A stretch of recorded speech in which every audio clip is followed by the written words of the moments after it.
Back in June, President Obama gave Russia an ultimatum: work to de-escalate tensions in Ukraine between the government and pro-Russian separatists or face harsh economic sanctions. Wednesday, those sanctions arrived, with the U.S. targeting key banking, oil, and natural gas companies. What we are expecting is that the Russian leadership will see once again that its actions in Ukraine have consequences, including a weakening Russian economy and increasing diplomatic isolation.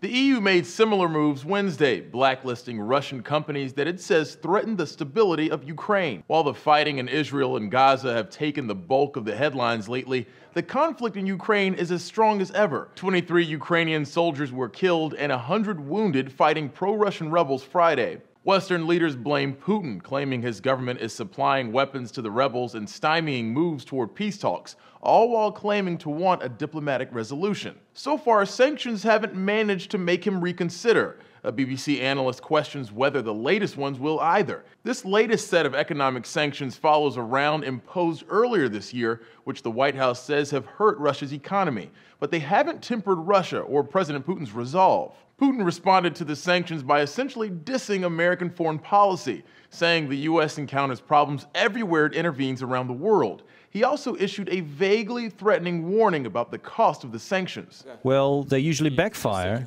and this undermines long-term strategic interests of the U.S. state and of the U.S. people. The White House has another level of sanctions it could potentially use against Russia, targeting entire sectors of the Russian economy, but it considers those restrictions closer to a last resort. For Newsy, I'm Christian Bryant.